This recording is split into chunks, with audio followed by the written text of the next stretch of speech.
तर नमस्कार मित्रांनो, स्वागत आहे तुमचं परत एकदा. तर आज नवीन वर्षातला पहिला दिवस 2026 मधला आज पहिला दिवस आहे आणि त्याच्यामुळे तुम्हाला नवीन वर्षाच्या हार्दिक मनापासून शुभेच्छा. हे वर्ष तुमचं आनंदाचा, भरभराटीचा आणि तुमच्या आयुष्यातली कुठल्याच प्रकारची अडचण नाही येवो अशा प्रकारे तुमचं जावो, की तुम्हाला वाटलं पाहिजे की हे 2025 2 वर्ष चालावं. पण ते गोष्ट होत नाही, कारण की निसर्गाचे नियम आहेत. हे वर्ष संपलं की दुसरं वर्ष चालू होते. जाऊ दे, आपण ते टॉपिक साईडला ठेवू.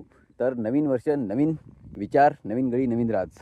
नवीन गडी, नवीन राज हे याच्यासाठी की लहानपणी आमचं एवढं चांगलं बालपण होतं ना, म्हणजे आमचंच बालपण आहे, जे बालपण एकदम भरभराटीचं गेलं.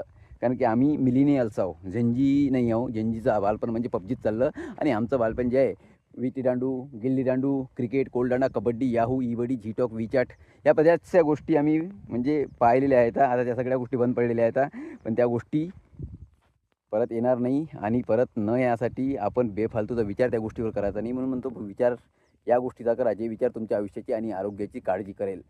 भूतकाळात होऊन गेलेल्या गोष्टीचा जर फालतू विचार केला तर त्या गोष्टी तुम्हाला तकलीफ देईल. त्या गोष्टीतनी तुमचं आयुष्य असंच चाललं जाईल. त्याच्यामुळे म्हणतो की भूतकाळ विसरून जा, भविष्यकाळाच्या मार्गी लागा, कारण की भविष्यकाळातनीच तुमच्या आयुष्यातनी परिवर्तन होण्याची शक्यता आहे. मित्रांनो, कुठल्याही गोष्टीचा नाद करणं असेल तर पहिले एका गोष्टीवर फोकस करा, पैसा. पैसा गोष्टी सगळ्यात साध्य करून देतो. पैसा म्हणजे अशी गोष्ट आहे, प्रेम, छंद, शौक, वापगुप नपनपती भूतसूत सनातना मनाषष्टी आणि इंद्रियानी प्रतिष्ठितानी मनुष्य लोके प्रतिष्ठितानी आहे. त्याच्यामुळे म्हणतो की पैसा हा इम्पॉर्टंट आहे.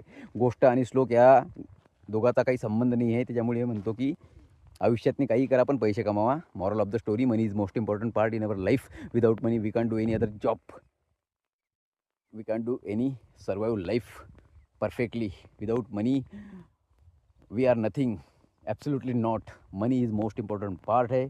मनी के बिना कुछ नहीं है. सब्सक्राइब करो. मिलते हैं नेक्स्ट टाइम. स्क्रॉल करते हुए गुड बाय. और भूतकाल अगर बहुत ही परेशान कर रहा हो तो दारू मत पियो. ऐसे करो कि मेडिटेशन बहुत ही ज़रूरी है, उसमें मेडिटेशन. सब्सक्राइब. मिलते हैं नेक्स्ट टाइम.